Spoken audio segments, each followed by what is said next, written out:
What happens when Hollywood's biggest action star walks into the lion's den of daytime television and refuses to play by the rules? What you're about to witness is the most explosive confrontation in talk show history, where Tom Cruise completely dismantled Joy Behar's reputation in front of millions of viewers, leaving her so humiliated she walked off her own show and never returned. Before we dive into this incredible story, make sure to hit that subscribe button and let me know in the comments what you think about celebrity confrontations on live TV. The morning started like any other at the View Studios in New York. Joy Behar strutted into the makeup room with her usual smugness, already plotting how she would tear apart her guest. Tom Cruise was scheduled to appear to promote his latest Mission Impossible film, and Joy had been sharpening her claws for weeks. She'd been vocal about her disdain for Cruise's personal beliefs and lifestyle choices, and today she planned to ambush him on live television. "This is going to be fun," Joy muttered to her makeup artist, checking her reflection one last time. "I've got some questions that are going to make him squirm." What Joy didn't know was that Tom Cruise had done his homework too. He'd watched countless clips of The View, studying Joy's interview style, her favorite attack strategies, and her obvious weak spots. This wasn't going to be another softball celebrity interview where the guest smiled politely while being insulted. As the cameras rolled and the show began, the other hosts sensed something different in the air. Whoopi Goldberg kept glancing nervously between Tom and Joy, while the other co-hosts seemed unusually quiet. Tom sat relaxed in his chair, that famous Cruise smile never wavering. But there was something steel-like behind his eyes. "So, Tom," Joy began, her voice dripping with false sweetness, "let's talk about your new movie. Although, I have to say, at your age, isn't it time to stop doing your own stunts? I mean, you're not 20 anymore." The audience chuckled nervously, but Tom's smile only grew wider. "Well, Joy, I appreciate your concern for my well-being. Though, I have to say, for someone who's made a career out of sitting behind a desk making jokes, I'm surprised you'd question someone who actually gets up and does the work." The temperature in the studio dropped several degrees. Joy's practiced smile faltered for just a moment before she recovered. "Oh, that's rich coming from someone who jumps on couches," she shot back, referencing the infamous Oprah incident. "Tell me, do you ever regret making such a spectacle of yourself?" Tom leaned forward slightly, his voice remaining calm and measured. "Joy, I expressed genuine happiness about finding love, but I understand that might be a foreign concept for someone who's built their entire persona around cynicism and tearing others down." The other hosts exchanged worried glances. "Excuse me?" Joy's voice rose an octave. "I think you're confusing honest journalism with cynicism." "Honest journalism?" Tom's eyebrow arched. "Is that what we're calling gossip and personal attacks now? Because I've watched your show, Joy. I've seen how you operate. You don't ask questions to inform your audience. You ask them to humiliate your guests and boost your own ego." The studio audience was dead silent. You could hear a pin drop. Joy's face was turning red, her carefully applied makeup unable to hide her growing anger. "How dare you come on my show and insult me?" she snapped. "Your show?" Tom tilted his head. "I thought this was The View, with multiple hosts.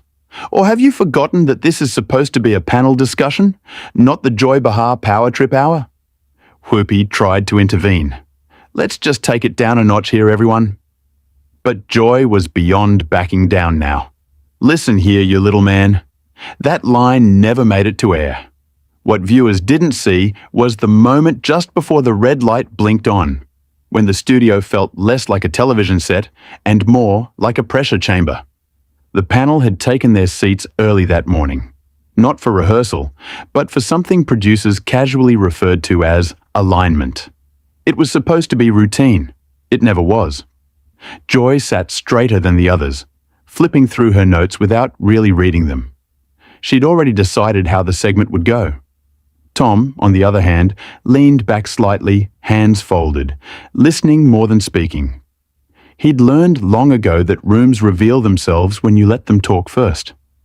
Whoopi sensed it before anyone else. The air had weight. Years of unspoken hierarchy hung between the chairs. Joy had ruled this table for so long that even disagreement felt like disruption. And Tom, whether he intended to or not, was disruption embodied. What unsettled Joy wasn't anything Tom had said. It was what he hadn't. No nervous laughter, no preemptive charm, no attempt to win her favor. That silence felt like disrespect. During the makeup touch-ups, Joy leaned toward a producer and whispered something sharp enough to make the assistant stiffen. Tom noticed. Not the words, just the reaction. The way people reacted around Joy told him everything he needed to know. When the countdown began, Whoopi tried once more to soften the edges. She always did. But Joy wasn't interested in soft edges that day. She felt something slipping. Control, maybe.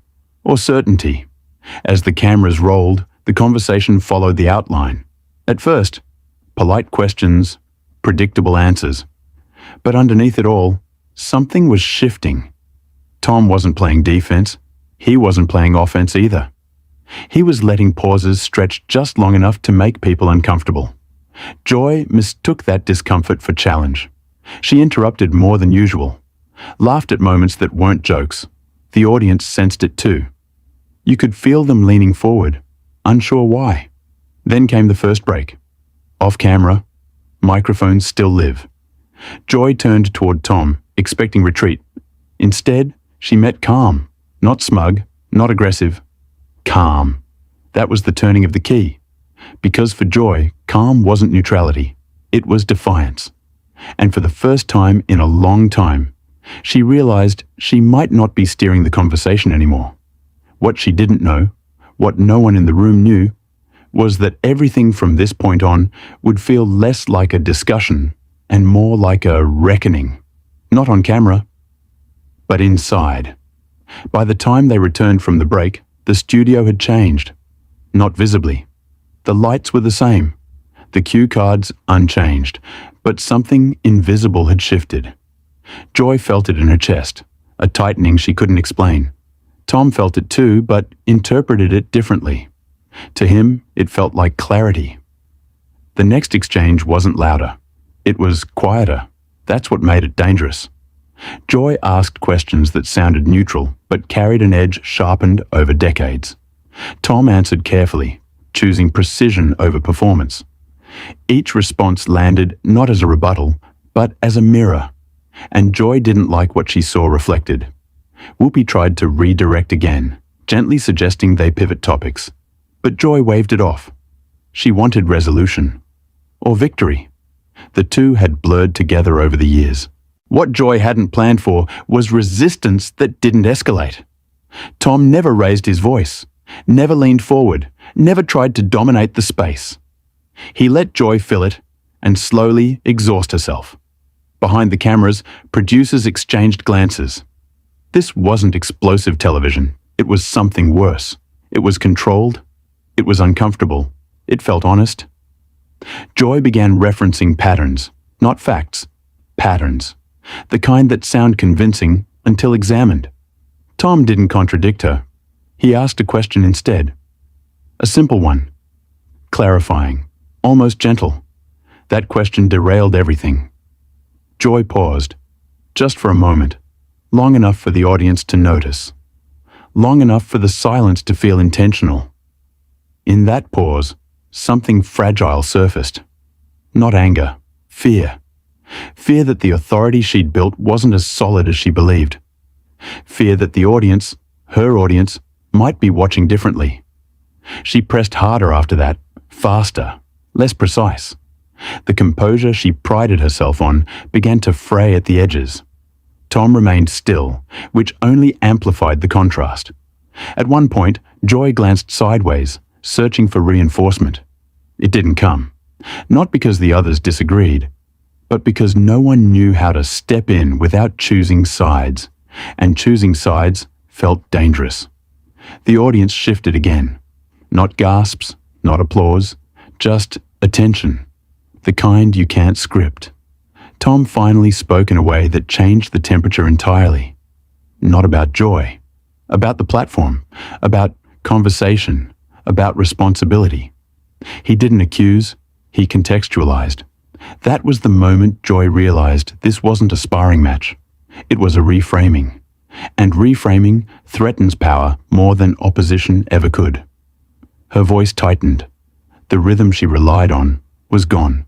She stood, not dramatically, but reflexively, as if physical height might restore balance. It didn't. The cameras kept rolling. And somewhere between the words she meant to say and the ones that came out, Joy understood something she'd avoided for years. She was no longer in control of how this looked, and neither was anyone else. The question wasn't who was winning. The question was what this moment would cost, and whether she was willing to pay it. The walk-off wasn't planned.